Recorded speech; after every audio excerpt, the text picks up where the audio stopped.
वंदे मातरम खबर उत्तराखंड में आप सभी का बहुत स्वागत है। मैं हूं आपके साथ दीपिका सिंघल।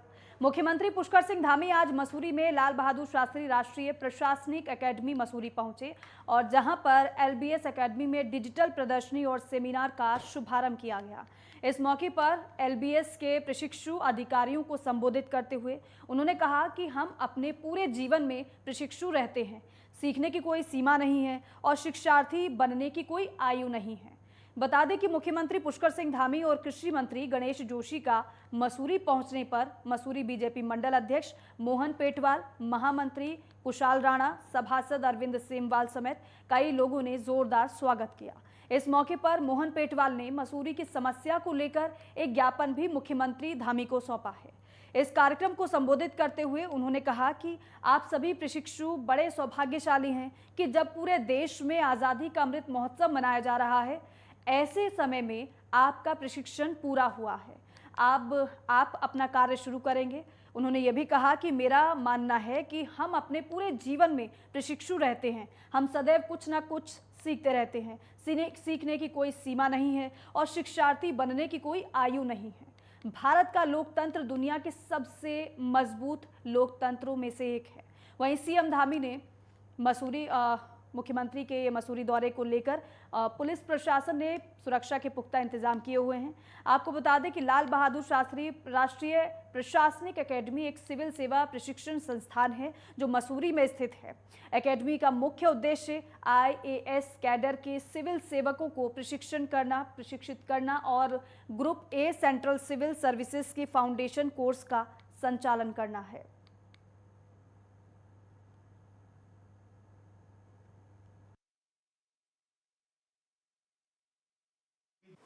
मैं सबसे पहले तो आप सबका, क्योंकि आप सब लोगों ने अभी विभिन्न विभिन्न क्षेत्रों में जाना है और जब हम देश के अंदर आज़ादी का अमृत महोत्सव मना रहे हैं और ऐसे समय में आप सब लोगों का प्रशिक्षण पूरा हो रहा है और प्रशिक्षण पूरा होकर अगले आने वाले 25 वर्षों की जो देश की आधारशिला रखी जानी है, उस आधारशिला को धरातल पर उतारने का काम जिनके जिम्मे आने वाला है, जिनके कंधों पर आने वाला है, ऐसे सभी प्रशिक्षुओं का मैं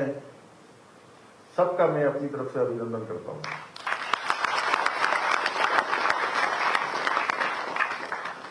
बड़े हर्ष का विषय है कि लाल बहादुर शास्त्री राष्ट्रीय प्रशासनिक अकादमी में हमारे देश के यशस्वी प्रधानमंत्री आदरणीय नरेंद्र मोदी जी के मार्गदर्शन और प्रेरणा से मिशन कर्मयोगी के अंतर्गत एवं संस्कृति मंत्रालय भारत सरकार के साथ साथ अपने समृद्ध भारतीय संस्कृति की व्यापक स्तर पर प्रचारित व प्रसारित करने हेतु डिजिटल प्रदर्शनी के माध्यम से एक महत्वपूर्ण पहल कर रही है। आप सभी प्रशिक्षु बड़े सौभाग्यशाली हैं कि आजादी का अमृत महोत्सव और मिशन कर्मयोगी के तहत आप सब लोग अपना काम शुरू करेंगे और निश्चित रूप से बहुत सारे क्षेत्रों में जो समन्वय की जिम्मेदारी है, कोऑर्डिनेशन का काम है, वो आप सब लोगों के बीच में आने वाला है। प्रशिक्षु, क्योंकि एक सेवा में आपका चयन हो गया है, उसके बाद आपका प्रशिक्षण होगा। लेकिन मैं एक बात जरूर आपसे कहना चाहूंगा कि जो प्रशिक्षण है या शिक्षण है, वो हमारा पूरे जीवन भर कभी समाप्त नहीं होता है। व्यक्ति जब तक उसके शरीर में अंतिम सांस तक वो एक शिक्षार्थी रहता है, विद्यार्थी रहता है। और वन मंत्री सुबोध उनियाल ने विभाग में होने वाले तबादलों को लेकर ये साफ किया है, जिसमें उन्होंने ये कहा है कि इस बार तबादलों में उन्हीं व्यक्तियों को नई तैनाती दी जाएगी जिनमें क्षमता होगी और कार्यों को करने के लिए उनका जो पिछला रिकॉर्ड है वो साफ होगा। साथ ही साथ मंत्री ने कहा है कि अगर किसी अधिकारी या फिर कर्मचारी का रिकॉर्ड खराब है और अगर उसके ऊपर कोई मामला दर्ज है तो फिर ऐसे अधिकारी को नई तैनाती देने से गुरेज किया जाएगा। बताएं कि वन विभाग में जल्द ही अधिकारियों और कर्मचारियों के तबादले होने हैं, जिसको लेकर विभाग अपनी तैयारियां कर रहा है।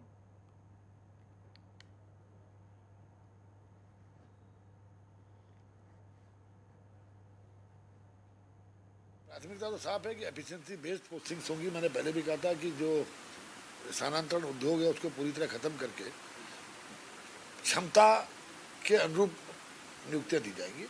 और जहाँ तक कब तक होगी, जिस दिन भी होगी आपको मालूम हो जाएगा। देखिए शुरुआत है, शुरुआत में आपने देखा है काफ़ी कुछ अधिकारियों के खिलाफ कार्रवाई की गई। अभी देखिए आगे आगे होता है क्या, बक्सा किसी को नहीं जाएगा। और देखिए देश भर में जल्द ही कांवड़ यात्रा शुरू होने वाली है। इसको लेकर देहरादून पुलिस मुख्यालय में बैठक हुई है और कांवड़ मेले को लेकर अंतर्राज्यीय समन्वयक बैठक की गई है।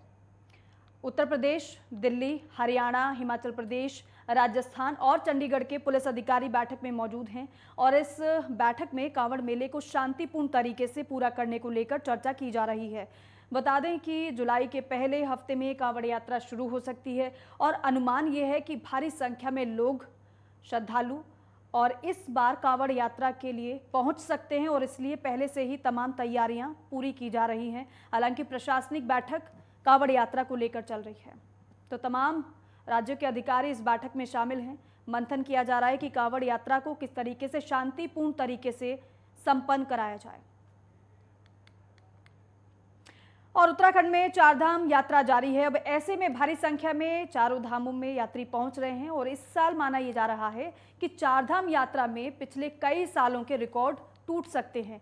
दरअसल 2 साल कोरोना काल के चलते यात्रा सही तरीके से नहीं हो पाई, जिसके चलते इस साल काफ़ी संख्या में भगवान के दर्शन करने श्रद्धालु पहुंच रहे हैं।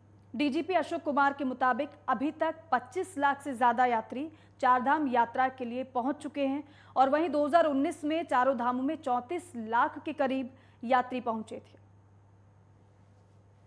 देखिए अभी आज हमने जो डाटा रिलीज किया है उसमें हमने सभी चारों धाम का और हेमकुंड साहब का पूरा डाटा दे दिया है, कहाँ पे कितने यात्री पहुँचे। लगभग 1.5 महीने की यात्रा पूरी हुई है और उसी में 25 लाख प्लस यात्री जो है 25,09,981 यात्री जो है दर्शन कर चुके हैं।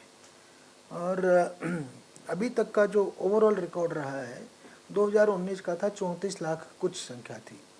तो इसका मतलब जो हमारा जो अनुमान था वो सही था कि 2 साल का जो ब्रेक आया है उसके बाद यात्रा जो है बहुत ज़्यादा बढ़ेगी। और हमने ओवरऑल देखा कि सबसे ज़्यादा जो रजिस्ट्रेशन को देख रहे थे हम और जो मारामारी जो थी रिक्वेस्ट थी वो केदारनाथ जी के लिए थी। तो मैं आज भी मानता हूँ कि राज्य सरकार का ये जो निर्णय था कि उसको यात्रा को लिमिट किया जाए विशेषकर केदारनाथ में, वो बहुत ज़रूरी था, अन्यथा वहाँ हमारे लिए बहुत ज़्यादा मुश्किल हो जाता। और खबर देहरादून से है। दिल्ली सरकार ने उत्तराखंड सरकार को भेजा पत्र। 1 अक्टूबर से दिल्ली नहीं जा पाएंगी उत्तराखंड की 200 बसें।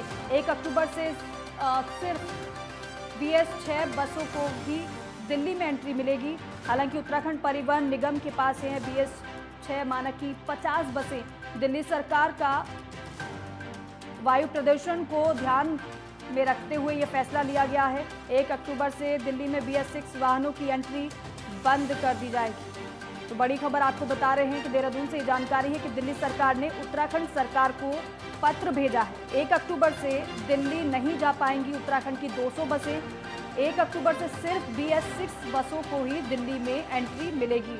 हालांकि उत्तराखंड परिवहन निगम के पास इस वक्त BS6 मानक की 50 बसें हैं और 1 अक्टूबर से दिल्ली में BS6 वाहनों की एंट्री बंद कर दी गई और इसी के संबंध में दिल्ली सरकार ने उत्तराखंड सरकार को पत्र भेजा है और उसमें ये बात कही गई है। 1 अक्टूबर से आपको बता दें कि 1 अक्टूबर से दिल्ली नहीं जा पाएंगी उत्तराखंड की 200 बसें। इसी के संबंध में पत्र लिखा गया है और 1 अक्टूबर से सिर्फ BS6 बसों को ही दिल्ली में एंट्री मिलेगी। तो उत्तराखंड परिवहन निगम के पास इस वक्त BS6 मानक की 50 बसें। दिल्ली सरकार का वायु प्रदूषण को ध्यान में रखते हुए ये फैसला है। हालांकि 1 अक्टूबर से दिल्ली में BS6 वाहनों की एंट्री बंद कर दी जाएगी और उत्तराखंड से दिल्ली जाने वाली रोडवेज की 250 में से 200 बसों पर 1 अक्टूबर से ब्रेक लग जाएंगे।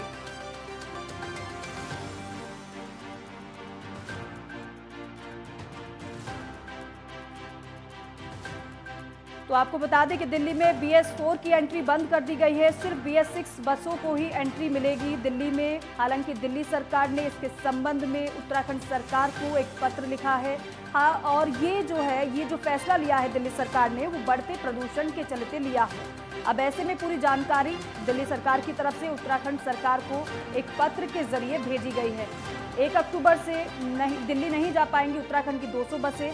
हालांकि प्रदूषण की वजह से ये फैसला बताया जा रहा है कि दिल्ली सरकार ने लिया।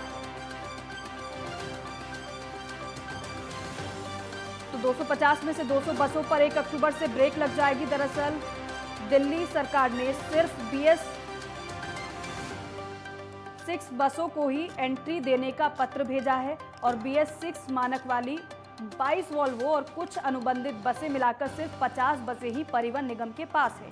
हाल ही में दिल्ली परिवहन विभाग के विशेष आयुक्त OP मिश्रा की ओर से उत्तराखंड परिवहन निगम को एक पत्र मिला है। इसमें बताया गया है कि दिल्ली और NCR में वायु प्रदूषण की स्थिति को ध्यान में रखते हुए NGT ने भी ये निर्देश दिए थे कि 1 अप्रैल 2020 से दिल्ली में BS4 वाहनों की खरीद फरोख्त नहीं होगी, केवल BS6 वाहन ही संचालित होंगे। इसके अलावा NGT ने पहले ही निर्देश दिया है कि 10 साल से अधिक पुराने डीजल वाहनों को NCR में चलने की अनुमति नहीं दी जाएगी। पत्र में यह भी बताया गया है कि दिल्ली का पूरा सार्वजनिक परिवहन CNG आधारित हो चुका है, लिहाजा 1 अक्टूबर से दिल्ली में किसी भी राज्य की BS4 बस को एंट्री नहीं दी जाएगी, केवल BS6 रोडवेज बसें ही एंट्री कर सकेंगी। इस पत्र के बाद परिवहन निगम ने भी अपनी तैयारी शुरू कर दी है। निगम की करीब 250 बसें उत्तराखंड से दिल्ली रूट पर संचालित होती हैं। इसमें से बमुश्किल 22 वॉल्वो और कुछ अनुबंधित मिलाकर 50 बसें ही BS6 हैं। इसके लिए निगम अब 141 BS6 बसें खरीदने जा रहा है, जिसका टेंडर निकल चुका है। तो प्रदूषण के चलते ये दिल्ली सरकार का फैसला है। सिर्फ और सिर्फ BS6 बसों को ही एंट्री मिलेगी दिल्ली में और BS4 बसों की एंट्री को बंद कर दिया गया है दिल्ली सरकार की तरफ से। ज्ञानेंद्र तिवारी मेरे सहयोगी ज्यादा जानकारी देंगे। ज्ञानेंद्र, बढ़ते प्रदूषण के चलते दिल्ली सरकार ने जो उत्तराखंड सरकार को पत्र भेजा है, उसमें क्या क्या मुख्य बातें कही गई हैं?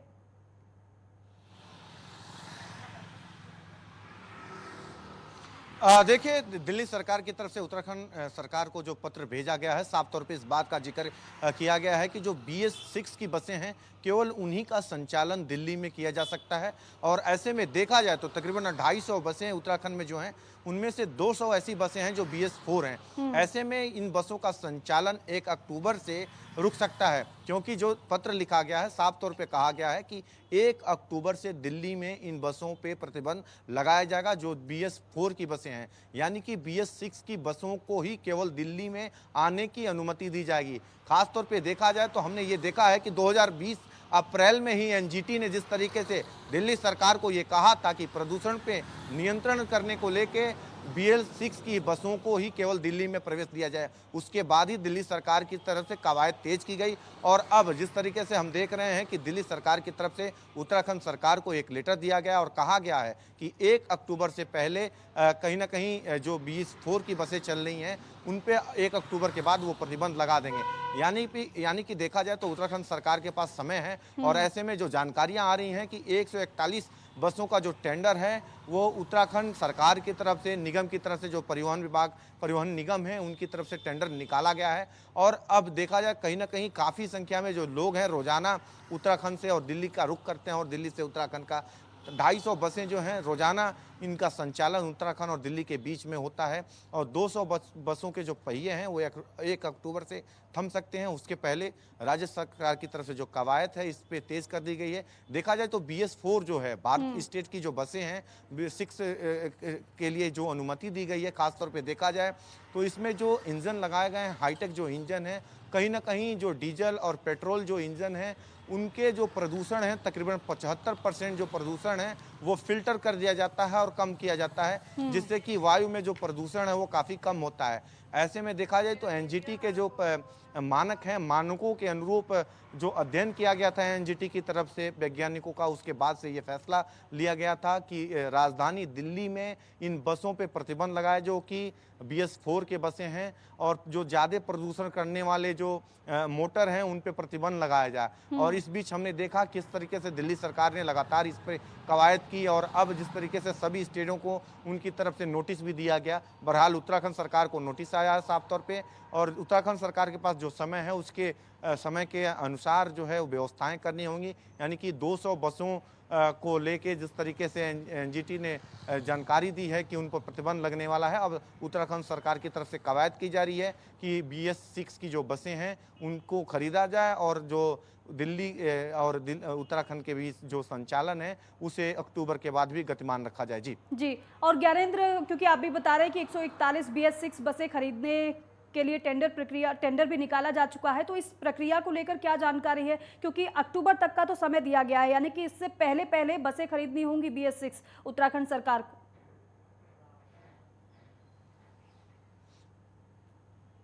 देखिए, हम देख रहे थे कि किस तरीके से दिल्ली सरकार की तरफ से 2020 से ही इसमें एनजीटी के आदेश के बाद से ही लगातार कवायद की जा रही थी। खासतौर पे उत्तराखंड सरकार को इस बात की जानकारी भी थी। मौजूदा समय में उत्तराखंड सरकार को जिस तरीके से नोटिस मिला है उसके बाद से ही टेंडर प्रक्रिया निकाली गई है।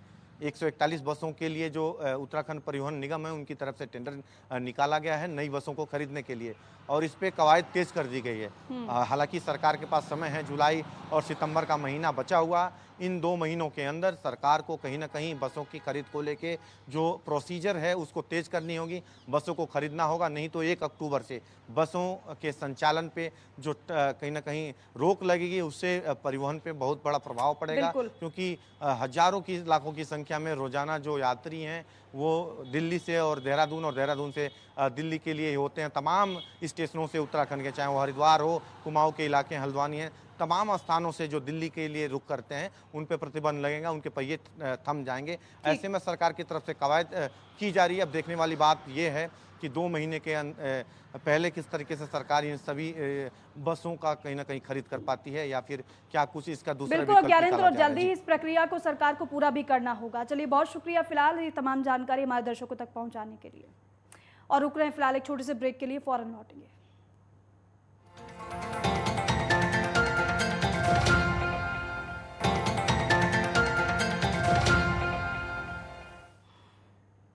और उत्तराखंड में गन्ना किसानों को मूल्य भुगतान को लेकर विपक्ष लगातार आवाज उठाता रहा है, लेकिन इस बार गन्ना किसानों को उनकी मेहनत का मूल्य दे दिया गया है।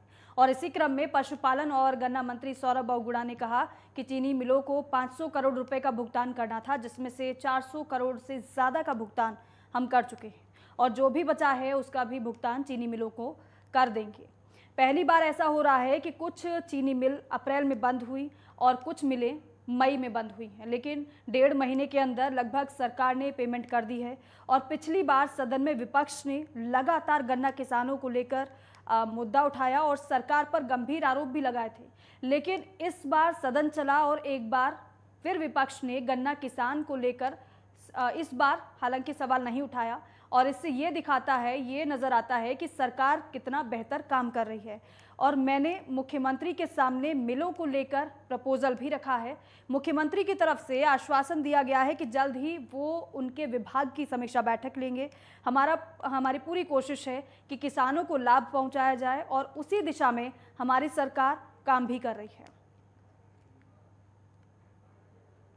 देखिए, टोटल में हमारे को, मैंने आपको बताया था कि 5 चीनी मिलों का जो हमारा 505 करोड़ का पेमेंट था ड्यू गन्ना किसानों का, उसमें से अभी तक हम लगभग 400 करोड़ का पेमेंट कर चुके हैं। 419 करोड़ के आसपास का पेमेंट कर चुके हैं। 50 करोड़ की ये किस्त हमको रिलीज करने के बाद की बात बता रहा हूँ, जो 1-2 दिन में हम रिलीज करेंगे। बजट हमारा स्वीकृत हो गया है। बजट मिलने के बाद जब हमको फंड मिलेगा तो हम सारा 505 करोड़ का जो 180 करोड़ का बैलेंस बचेगा वो हम क्लियर करेंगे। ये पहली बार ऐसा हो रहा है कि कुछ मिलें हमारी अप्रैल में बंद हुई, 17 अप्रैल के आसपास, कुछ हमारी फर्स्ट वीक मई में बंद हुई हैं। पहली बार ऐसा हो रहा है कि मई में बंद होने के बाद 505 करोड़ का पेमेंट 1.5 महीने के अंदर सरकार ने कर दिया है। और बाजपुर में अग्निपथ योजना के विरोध में नेता प्रतिपक्ष यशपाल आर्य के नेतृत्व में कांग्रेस कार्यकर्ताओं ने सत्याग्रह आंदोलन शुरू किया है, और इस दौरान कांग्रेस कार्यकर्ताओं ने जमकर नारेबाजी की और सरकार पर युवाओं का शोषण करने का आरोप लगाया। बता दें कि अग्निपथ योजना के विरोध में देश भर में विरोध प्रदर्शन देखने को मिल रहा है और इसी के चलते कांग्रेस हाईकमान के आह्वान पर प्रदेश भर में कांग्रेस कार्यकर्ताओं की ओर से सत्याग्रह आंदोलन चलाया जा रहा है और इसी के चलते बाजपुर तहसील में नेता प्रतिपक्ष यशपाल आर्य के नेतृत्व में सैकड़ों की संख्या में पार्टी कार्यकर्ता इकट्ठा हुए और जहां कांग्रेस कार्यकर्ताओं ने धरना प्रदर्शन करते हुए सत्याग्रह आंदोलन शुरू किया और इस दौरान नेता प्रतिपक्ष यशपाल आर्य ने केंद्र सरकार पर युवाओं के भविष्य के साथ खिलवाड़ करने का आरोप लगाया और कहा कि कठिन परिश्रम करने के बाद युवा देश की सुरक्षा करने के लिए सेना में भर्ती होते हैं, लेकिन केंद्र सरकार युवाओं के परिश्रम पर पानी फेरने का काम कर रही है, जिसे किसी भी कीमत पर बर्दाश्त नहीं किया जाएगा।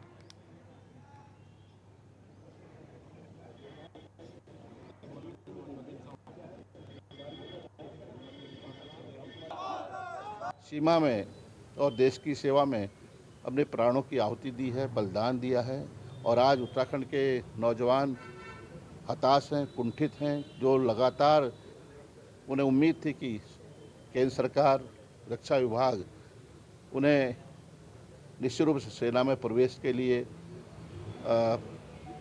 एक शुरुआत करेगा, भर्ती की शुरुआत करेगा, लेकिन उनके साथ एक बहुत बड़ा छल हुआ है। क्या मानते हैं? देखिए, पार्टी है ही नहीं, हम युवाओं के साथ हैं। देखिए, नौजवान सड़कों पर है, कितनी बर्बरता से लाठीचार्ज हुआ है हल्द्वानी में, ये सब ने देखा है।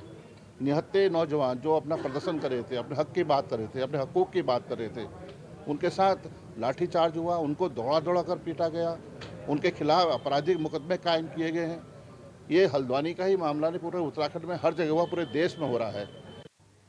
और ब्लॉक कांग्रेस कमेटी थराली के कार्यकर्ताओं ने ब्लॉक अध्यक्ष विनोद रावत के नेतृत्व में उप जिलाधिकारी के जरिए राष्ट्रपति को ज्ञापन भेजा है, जिसमें उन्होंने केंद्र सरकार पर सीबीआई और ईडी समेत केंद्रीय जांच एजेंसियों के जरिए से कांग्रेस के शीर्षस्थ नेताओं पर मनमाने तरीके से दुरुपयोग करने का आरोप लगाया है और इस दौरान कांग्रेस कार्यकर्ताओं ने यहां तहसील परिसर में सांकेतिक मौन उपवास रखकर अपना विरोध दर्ज कराया। उप जिलाधिकारी के जरिए राष्ट्रपति को ज्ञापन भेजा गया है, जिसके बाद कार्यकर्ताओं ने केंद्र की बीजेपी सरकार पर आरोप लगाते हुए कहा है कि सरकार पिछले लंबे समय से जांच एजेंसियों का उपयोग केवल विपक्ष के नेताओं पर गलत तरीके से कर रही है और हाल ही में ईडी की ओर से विपक्ष के नेता राहुल गांधी और कांग्रेस के अंतरिम अध्यक्ष सोनिया गांधी से मनमाने तरीके से पूछताछ की गई है। वहीं कांग्रेस के ब्लॉक अध्यक्ष विनोद रावत ने बीजेपी सरकार की तरफ से चलाई जा रही अग्निपथ योजना को गलत बताते हुए कहा कि बीजेपी सरकार अब सेना का भी निजीकरण करने में तुली है।